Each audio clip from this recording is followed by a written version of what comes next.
राष्ट्रवादी काँग्रेस पक्षाच्या नवनिर्वाचित जिल्हा परिषद सदस्य आणि पंचायत समिती सदस्यांचा सत्कार सोहळा आयोजित केला जातो आणि तो सोहळा आयोजित केला जातो तो सुनील तटकरे यांच्या प्रमुख उपस्थितीमध्ये आणि त्या सोहळ्याच्या बॅनरवर स्वर्गीय अजितदादा पवार यांचा फोटो गायब असतो, सुनेत्रा पवार यांचा फोटो गायब असतो आणि पार्थ पवारांना सुद्धा त्या बॅनरवर स्थान मिळालेलं नसतं। त्या बॅनरवर सुनील तटकरेंचा फोटो आहे, आदिती तटकरेंचा फोटो आहे, अनिकेत तटकरेंचा फोटो आहे, पण राष्ट्रवादी काँग्रेस पक्षाचे प्रमुख म्हणून जे आहेत आणि हे सुनील तटकरे नेहमी सांगत असतात की आमची निष्ठा ही अजितदादांच्या प्रति, त्यांच्या पक्षाच्या प्रति, सुनेत्रा पवार अथवा पार्थ पवार, जय पवार यांच्याच प्रति आमची निष्ठा आहे। मग ही निष्ठा अचानकपणे कशी काय बरं ढळली? म्हणजे या बॅनरवरचे जे फोटो गायब झाले ते म्हणजे या सुनील तटकरे यांनी त्यांचे जसे फोटो पुण्याच्या बॅनरवरनं गायब झाले, रुपाली चाकणकर, सुनील तटकरे यांचे जे पुण्यामध्ये बॅनर लागले होते, कार्यक्रम होता, त्या कार्यक्रमामध्ये या दोघांचे फोटो तिथल्या कार्यकर्त्यांनी टाळले होते। म्हणजे हीच गोष्ट, याच गोष्टीचा बदला कुठेतरी तुम्ही जर आमचे फोटो जर टाळले तर आम्ही अजितदादा सकट, सुनेत्रा पवारांसकट, पार्थ पवारांसकट म्हणजे आम्हाला या राष्ट्रवादी काँग्रेस पक्षाची गरजच नाही। आम्ही ते जे प्रमुख म्हणून आहेत त्यांचेच फोटो आम्ही या बॅनरवरनं गायब करू शकतो। हे या सुनील तटकरेंच्या या कृतीमधून, त्या कार्यक्रमामधून दाखवले गेलं का? म्हणजे ज्यांच्या बळावर, अजितदादांच्या बळावर त्यांनी अध्यक्षपद त्यांच्याकडे आहे, त्या आदिती तटकरेंना मंत्रीपद दिलं, तेही अजितदादांची कृपा, कुठेतरी आता ही निष्ठा डळमळीत झाली आहे का? काय या मागा दुसरंच कारण आहे की या मागा असं तर कारण नाही ना? देवेंद्र फडणवीस भाजपानं प्रफुल्ल पटेल आणि या सुनील तटकरेंच्या मागे आपली ताकद उभी करून हा राष्ट्रवादी काँग्रेस पक्ष अजितदादांचा म्हणजे पियुष गोयलांनी या प्रफुल्ल पटेलांना राष्ट्रीय अध्यक्ष म्हणून जाहीर करून टाकलं होतं।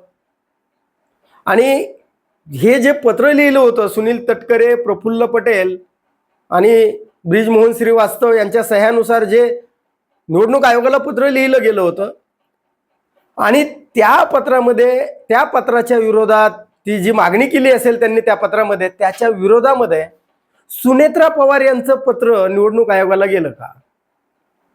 म्हणजे भाजपच्या देवेंद्र फडणवीसांच्या सल्ल्यानं हा पक्षच हस्तगत करायचं त्यांचं जे काही प्रयत्न होता असं सांगितलं जातं, त्या प्रयत्नाला कुठेतरी धक्का बसला म्हणून त्यांनी या पद्धतीचं राजकारण आता सुरू केलंय का? आणि अजितदादा पवारांपासून सुनेत्रा पवारांपर्यंतचे फोटो त्यांनी बॅनरवर टाकण्याचं बंद केलंय का? त्यांना म्हणजे त्यांचं स्थान काढून टाकलंय का? म्हणजे सुनेत्रा पवार यांनी निवडणूक आयोगाला जे पत्र लिहिलं त्या पत्रामध्ये त्यांनी सांगितलं निवडणूक आयोगाला की 28 जानेवारी 2026 नंतर निवडणूक आयोगाबरोबर जो पत्रव्यवहार पक्षानं केला आहे तो पत्रव्यवहार अवैध समजावा। म्हणजे याचा अर्थ त्या मागल्या म्हणजे पक्षानं, सुनेत्रा पवार अध्यक्ष होण्याच्या अगोदर पक्षानं निवडणूक आयोगाबरोबर असा कोणता पत्रव्यवहार केला होता? असं कोणतं तिथं त्या ठिकाणी त्या पक्षाच्या घटनेमध्ये बदल करण्यासाठी काही सुचवलं होतं का? आणि ते सुचवलं जर असेल तर ते सुनेत्रा पवारांनी पुन्हा उलट परत कसं म्हणजे फिरवलं, याचा अर्थ नेमका काय होतो? म्हणजे याचा अर्थ सुनेत्रा पवार यांनी प्रफुल्ल पटेल आणि या सुनील तटकरे यांचा डाव उधळून लावला असा तर नाही ना?